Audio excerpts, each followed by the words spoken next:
Hello everyone, welcome to my YouTube channel. आज वो notification आया है जिसका आप सभी को काफ़ी समय से इंतज़ार था, IDBI बैंक 2022। और इसमें दो अलग अलग वैकेंसीज़ आई है। एक आई है एग्जीक्यूटिव्स की जो कॉन्ट्रैक्ट बेसिस पे, और एक असिस्टेंट मैनेजर ग्रेड A, जिसके लिए आपको एक PGDBF का कोर्स करना पड़ेगा। तो काफ़ी सारे एस्पायरेंट्स को बहुत कन्फ्यूजन हो रहा है। मुझे टेलीग्राम पे काफ़ी सारे मैसेजेस भी आए थे कि इसे हम अप्लाई करें या ना करें, इसकी क्या एडवांटेज है, क्या डिसएडवांटेज है, इसे अप्लाई किस किस को करना चाहिए। तो ये सारी चीज़ें मैं आपके साथ इस वीडियो में डिस्कस करूँगी। तो सबसे पहले मैं आपके साथ इस नोटिफिकेशन को डिस्कस करूँगी। इसकी थोड़ा सा ब्रीफ आपको बताऊँगी कि क्या इस नोटिफिकेशन में है। तो जो पहली वैकेंसी है एग्जीक्यूटिव्स की, जो कॉन्ट्रैक्ट बेसिस पे, वो 1044 वैकेंसी है, जिसमें अनरिजर्व कैटेगरी की 418 है। और जो IDBI बैंक PGDBF वाला असिस्टेंट मैनेजर है, उसमें 500 वैकेंसीज है, जिसमें अनरिजर्व की 200 है। अब इसकी जो टेंटेटिव डेट है एग्ज़ाम की, वो 9 जुलाई 2022 से एग्जीक्यूटिव्स के लिए, और 23 जुलाई 23 जुलाई 2022 है असिस्टेंट मैनेजर के लिए। अब इसका जो फॉर्म फिलिंग है वो स्टार्ट हो रहा है 3 जून से, और इसकी लास्ट डेट है 17 जून। अगर किसी को अप्लाई करना है तो ध्यान रखें कि 17 जून इसकी लास्ट डेट है। अब इसका हम एलिजिबिलिटी क्राइटेरिया की बात करें तो जो एज है, एज लिमिट है, वो एग्जीक्यूटिव्स के लिए मिनिमम 20 ईयर्स और मैक्सिमम 25 ईयर्स है। नॉट अर्लियर देन 2 अप्रैल 1997। 2 अप्रैल 1997 से अर्लियर वाले अप्लाई नहीं कर सकते, और नॉट लेटर देन 1 अप्रैल 2002। तो ये आप ध्यान में रखिए अप्लाई करते वक्त। और अगर हम बात करें असिस्टेंट मैनेजर ग्रेड A की, तो इसकी मिनिमम एज 21 है और मैक्सिमम 28 है। नॉट अर्लियर देन 2 अप्रैल 1994 और नॉट लेटर देन 1 अप्रैल 2001। अब अगर हम एजुकेशनल क्वालिफिकेशन की बात करें तो जैसे लास्ट ईयर इसमें परसेंटेज क्राइटेरिया था ग्रेजुएशन में, वैसा इस नोटिफिकेशन में कहीं भी नहीं है। तो अगर आप ग्रेजुएट हैं, चाहे आपने रेगुलर मोड में किया हो या डिस्टेंस मोड में किया हो, अगर आपके पास एक ग्रेजुएशन की डिग्री है किसी भी डिसिप्लिन में, तो आप इस एग्ज़ाम के लिए एलिजिबल हैं। अब जो कॉन्ट्रैक्ट बेसिस वाला है, उसमें मिनिमम 1 साल का कॉन्ट्रैक्ट है और मैक्सिमम 3 इयर्स का है। इसका 3 इयर्स का कॉन्ट्रैक्ट सर्व करने के बाद आप एलिजिबल हो जाते हैं कि आप एक एग्ज़ाम देंगे, और अगर आप उसमें सेलेक्ट होते हैं तो आपको bank as a assistant manager grade A रख लेगा। जो इसमें सैलरी मिलेगी वो फिक्स्ड है कॉन्ट्रैक्ट बेसिस वाली जॉब में। फर्स्ट ईयर के लिए आपको 29,000 मिलेंगे, सेकेंड ईयर में 31,000 मिलेंगे, और थर्ड ईयर में 34,000 मिलेंगे। उसके बाद ये बैंक के ऊपर है कि वो आपको रखना चाहता है या नहीं। अगर आप कोई भी एक एग्ज़ाम होगा, अगर आपने वो क्लियर किया है तो आप आगे इसमें असिस्टेंट मैनेजर बन सकते हैं, और अगर ये कॉन्ट्रैक्ट बेसिस पे है तो बैंक आपको निकाल भी सकता है। ये पूरा बैंक के ऊपर डिपेंड करता है। अगर पोस्टिंग की बात करें तो इसकी पोस्टिंग इंडिया में कहीं भी हो सकती है। ऐसा बिल्कुल ज़रूरी नहीं है कि आपकी होम स्टेट में या आपकी होम सिटी में आपको पोस्टिंग मिलेगी, आपको ये कहीं भी पोस्टिंग दे सकते हैं। अब बात करते हैं जो असिस्टेंट मैनेजर ग्रेड A है PGDBF वाला। ये जो कोर्स है ये 1 साल के लिए होगा, जिसमें 9 महीने क्लासरूम ट्रेनिंग होगी, और उसके बाद 3 महीने आपकी इंटर्नशिप होगी बैंक की किसी भी ब्रांच में।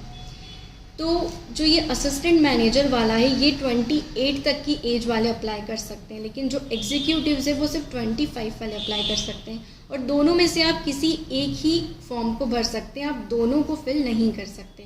पहले मैं आपका इसका जो पैटर्न है एग्ज़ाम का, उसके बारे में बात करती हूँ। उसके बाद मैं आपको बताऊँगी कि आपको अप्लाई करना चाहिए या नहीं करना चाहिए। तो इसका जो एग्ज़ामिनेशन पैटर्न है, उसमें जो कॉन्ट्रैक्ट बेसिस वाला है एग्जीक्यूटिव, उसमें एक ऑनलाइन टेस्ट होगा, डॉक्यूमेंट वेरिफिकेशन होगा, और एक प्री रिक्रूटमेंट मेडिकल टेस्ट होगा। मतलब एक तरह से आपको सिर्फ ऑनलाइन टेस्ट देना है और फिर आपका सिलेक्शन हो जाएगा। अगर हम बात करें असिस्टेंट मैनेजर की, तो इसमें आपको ऑनलाइन टेस्ट भी देना है और उसके बाद पर्सनल इंटरव्यू भी इसमें होगा। जो ऑनलाइन टेस्ट है वो दोनों का कॉमन होगा। उसका लॉजिकल रीजनिंग, डेटा एनालिसिस और इंटरप्रिटेशन, इसमें 60 क्वेश्चंस होंगे और 60 मार्क्स होंगे। इंग्लिश लैंग्वेज में 40 क्वेश्चंस होंगे, 40 मार्क्स। क्वांटिटेटिव एप्टीट्यूड में 40 क्वेश्चंस, 40 मार्क्स। और general economy, banking awareness, computer, IT, ये पूरा इन्होंने एक सेक्शन रखा है। इसमें 60 क्वेश्चंस होंगे 60 मार्क्स के। एक कंसोलिडेटेड टाइम होगा 2 आवर्स का मिला के, और जो कट ऑफ है वो सेक्शनल कट ऑफ होगी जो बाद में डिसाइड होगी। इसमें आपको ओवरऑल कट ऑफ भी क्लियर करनी है और सेक्शनल कट ऑफ भी क्लियर करनी है। रॉन्ग आंसर्स के लिए इसमें नेगेटिव भी होगा 1/4। तो ये हो गया हमारा एग्जामिनेशन का पैटर्न। अब हम बात करें जो IDBI का PGDBF वाला कोर्स है वो किस तरीके से होगा। तो ये 2 अलग अलग इंस्टीट्यूट है। पहला है Manipal global education services private limited जो बेंगलुरु में है, और दूसरा है निटे एजुकेशन इंटरनेशनल प्राइवेट लिमिटेड जो ग्रेटर नोएडा में है। तो इसमें जो वेस्टर्न और सदर्न जोन के होंगे वो मणिपाल बेंगलुरु में जाएंगे, और जो ईस्टर्न और नॉर्दर्न जोन के होंगे वो ग्रेटर नोएडा में जाएंगे। तो इसका नोटिफिकेशन में आप देख सकते हैं कि आप किस स्टेट से बिलोंग करते हैं और आपको कौन सी यूनिवर्सिटी मिलेगी आफ्टर एग्ज़ाम, अगर आपका सिलेक्शन हो जाता है तो। अब इसमें ये क्लियरली लिखा हुआ है कि 1 साल का जो PGDBF कोर्स है वो करने के बाद एक एग्ज़ाम होगा। मैंने खुद PGDBF कोर्स के थ्रू ही पब्लिक सेक्टर बैंक ज्वाइन किया है, तो ये इतना डिफ़िकल्ट नहीं होता है। और जैसे मान लीजिए अगर 400 बच्चे हैं तो उसमें से 1 या 2 ऐसे होते हैं जिसको फाइनली सिलेक्शन नहीं मिल पाता है, जो फेल हो जाते हैं एग्ज़ाम में। अदरवाइज़ सबको इस PGDBF कोर्स के बाद बैंक में असिस्टेंट मैनेजर की पोस्ट मिलेगी। इसमें कोई डाउट नहीं है कि नहीं मिलेगी। तो जो इसमें लिखा है ना सब्जेक्ट टू कि आप एग्ज़ाम पास करते हैं या नहीं, ये सिर्फ वो लिखते हैं, लेकिन इसका मतलब ये नहीं है कि वो एग्ज़ाम में आपको फेल कर देते हैं। एग्ज़ाम आप इजीली पास कर लेंगे अगर आपने अच्छे से पढ़ाई की है। अब इसमें 9 मंथ्स की जो ट्रेनिंग होगी उसमें आपको स्टाइफंड भी मिलेगा। तो जो स्टाइफंड मिलेगा उसमें वो 2500 रुपीज़ है, और जो 3 मंथ्स का इंटर्नशिप प्रोग्राम होगा उसमें आपको 10,000 रुपीज़ स्टाइफंड मिलेगा। इसके लिए जो आप 3.5 लाख की जो फ़ीस लगेगी ये एक्सक्लूसिव GST, इसके साथ कुछ GST भी होगा। ये अगर आप अफोर्ड कर सकते हैं तो ही आप ये फॉर्म भरिए, नहीं तो आप अगर एजुकेशन लोन ले सकते हैं तो वो आपकी EMI बाद में कट होगी।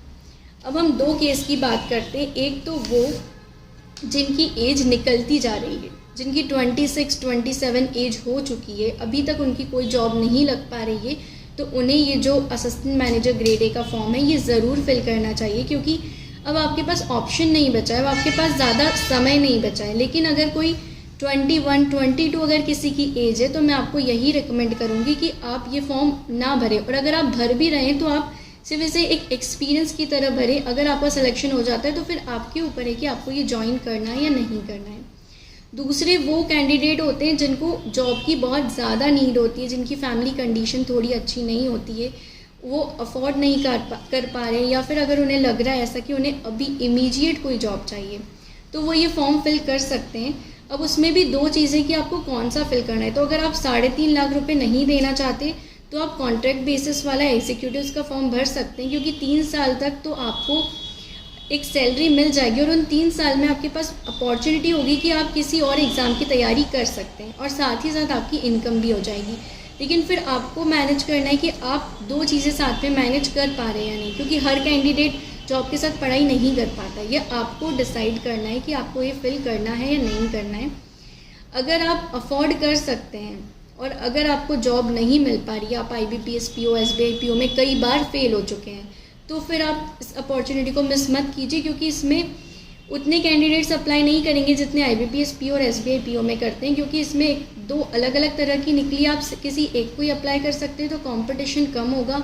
इसमें प्रीलिम्स और मेंस जैसा कुछ भी नहीं है, इसमें सिर्फ एक एग्ज़ाम होगा, उसके बाद इंटरव्यू होगा। बट यही है कि जो 3.5 लाख की आपकी फ़ीस है वो आपको रिफंडेबल नहीं होगी, वो आपको नहीं मिलेगी।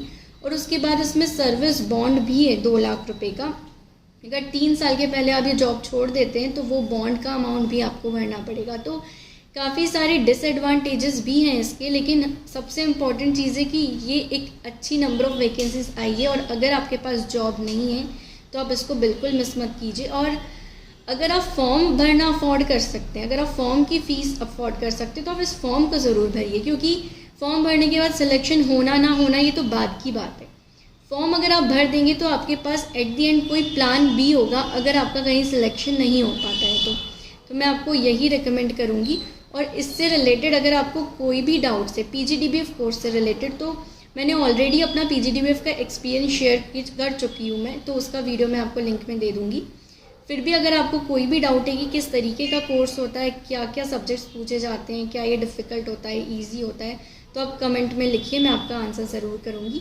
Thank you so much for watching this video and don't forget to like, share and subscribe my YouTube channel. Thank you so much.